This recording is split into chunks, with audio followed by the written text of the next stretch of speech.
Hello students, आज मैं आपके लिए लेके आई हूँ क्लास 12th के हिस्ट्री के चैप्टर फर्स्ट ईंटें, मनके और हस्तियाँ का दूसरा पार्ट। इस चैप्टर के फर्स्ट पार्ट में हमने देखा था हड़प्पा सभ्यता का परिचय। हड़प्पा सभ्यता जिसको सिंधु घाटी सभ्यता भी कहा जाता है। एक बार हम पिछले चैप्टर का थोड़ा सा रिवीजन करते हुए देखते हैं कि हड़प्पा सभ्यता को सिंधु घाटी सभ्यता क्यों कहा जाता है। सिंधु घाटी सभ्यता इसलिए कहा जाता है क्योंकि ये सभ्यता सिंधु घाटी सभ्यता के सिंधु नदी के आसपास के उपजाऊ क्षेत्र के अंदर विकसित हुई थी, इसलिए इस सभ्यता को सिंधु घाटी सभ्यता कहा जाता है।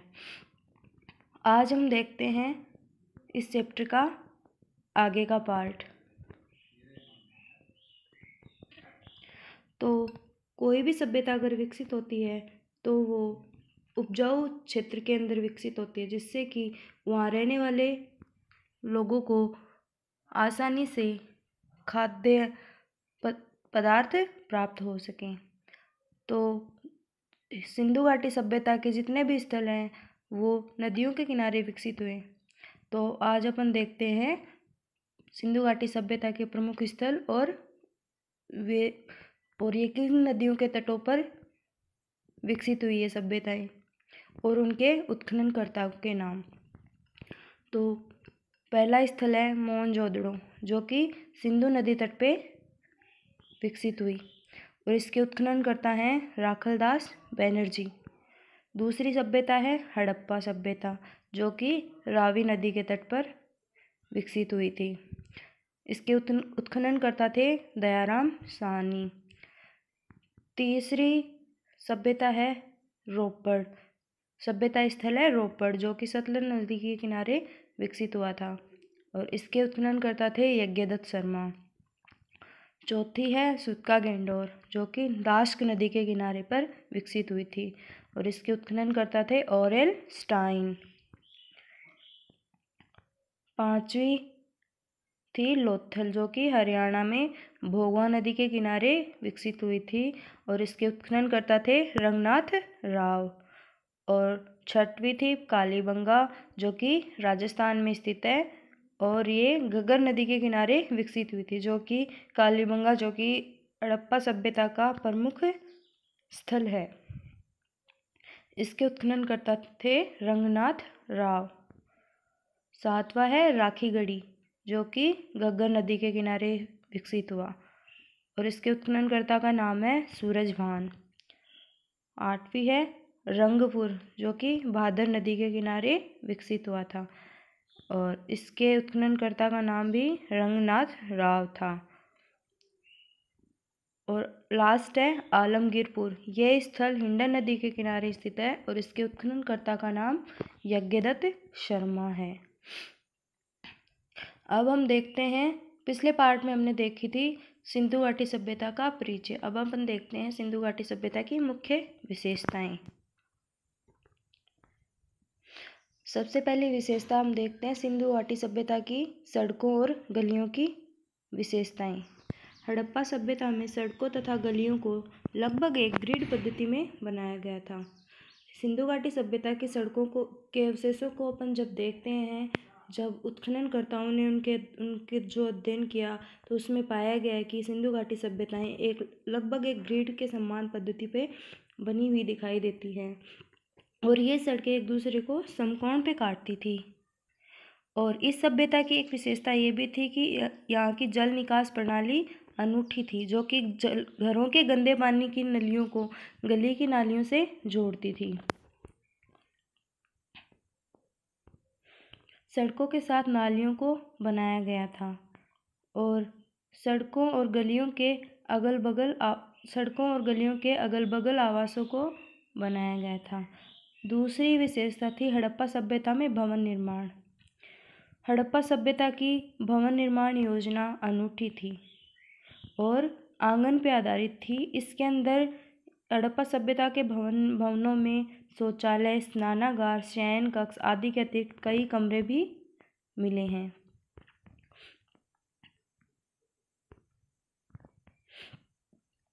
और घरों की मजबूती के लिए नींव निर्माण की जाती थी। सड़कों के किनारे मकान बने होते थे जिनसे हवा और सफाई और प्रकाश की पूर्ण व्यवस्था होती थी।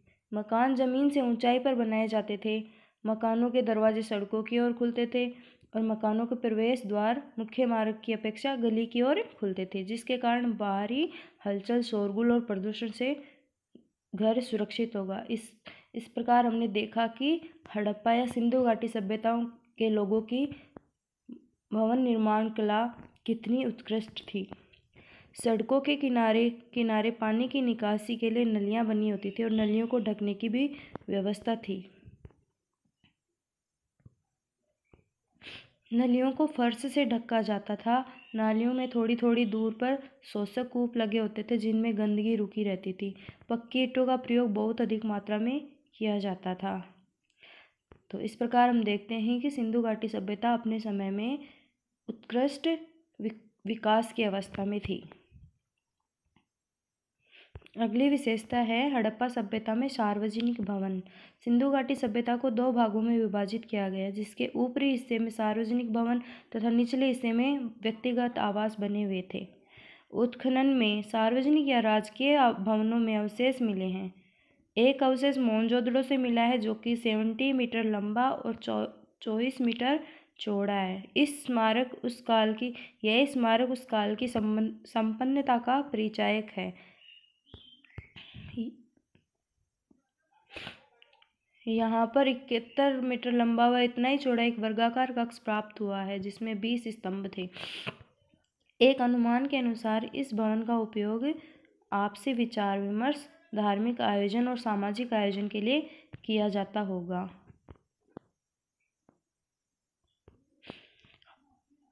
अब अपन देखते हैं हड़प्पा सभ्यता की एक प्रमुख विशेषता जो है हड़प्पा सभ्यता में विशाल स्नानागार पाए गए।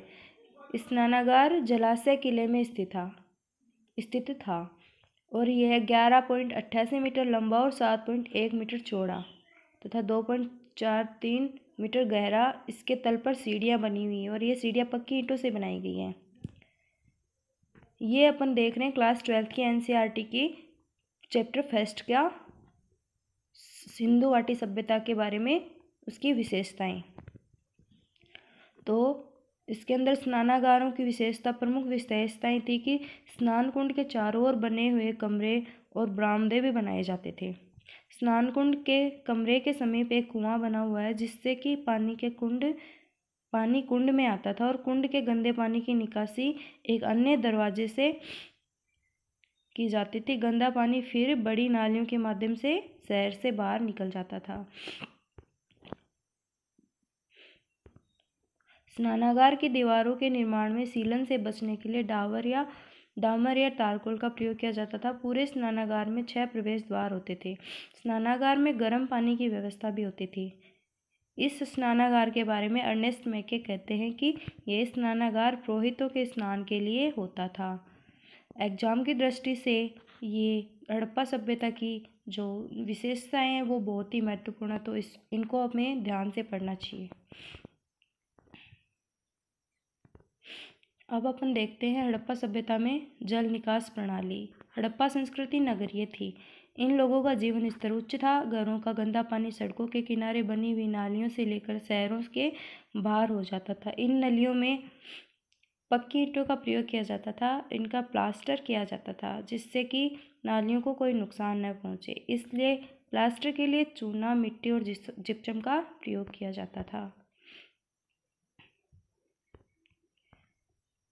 नोट अपन देखते हैं कि प्रोफेसर रामचंद्र शर्मा की मान्यता है कि कंस युग की किसी भी दूसरी सभ्यता ने सफाई व स्वास्थ्य को इतना महत्व नहीं दिया था जितना कि हड़प्पा सभ्यता के वासियों ने दिया था।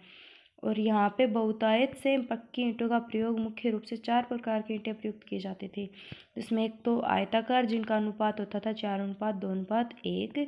दूसरी होती थी एल प्रकार की ईंटें। इन ईंटों का प्रयोग कोने में किया जाता था। और नोकदार ईंटें, इनका प्रयोग कुओं में किया जाता था। चौथी है टी प्रकार की ईंटें। इनका प्रयोग सीढ़ियों में किया जाता था। अब अपन देखते हैं हड़प्पा सभ्यता में सामाजिक जीवन।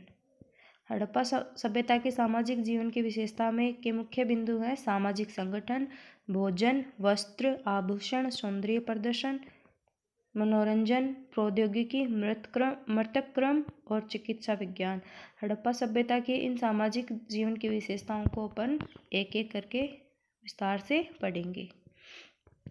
हड़प्पा सभ्यता में सामाजिक संगठन। इतिहासकार गार्डन चाइल्ड के अनुसार समाज को 4 भागों में विभाजित किया गया है।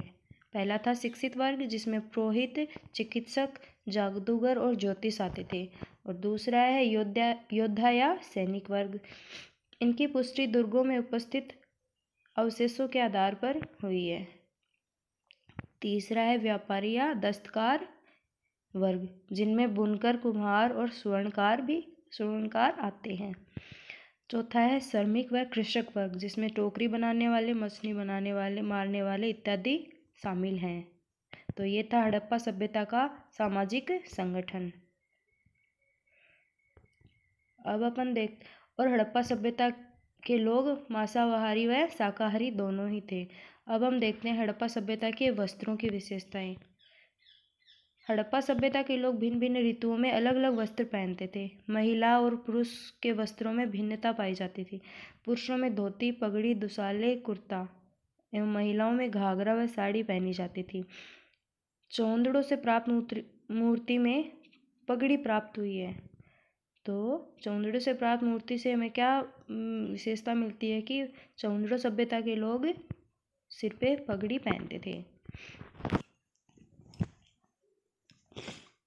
हड़प्पा सभ्यता में आभूषण एवं सौंदर्य प्रसाधन।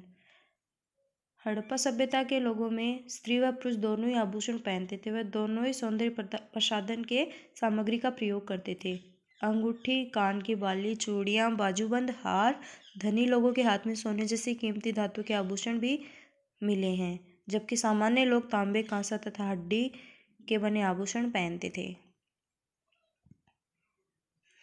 अब अपन देखते हैं सिंधु घाटी सभ्यता की समाधान प्रक्रिया, जिसमें कि एक समाधान की प्रक्रिया थी आंशिक समाधान, जिसके अंदर की शव को पशु पक्षियों द्वारा खाने के बाद बचे हुए अवशेषों को दफना दिया जाता था। और दूसरा था क्लेश समाधान, जिसको बोलते हैं दाह कर्म। दाह के पश्चात बचे हुए अवशेष को किसी कलश या मंजूषा में रखकर दफना दिया जाता था।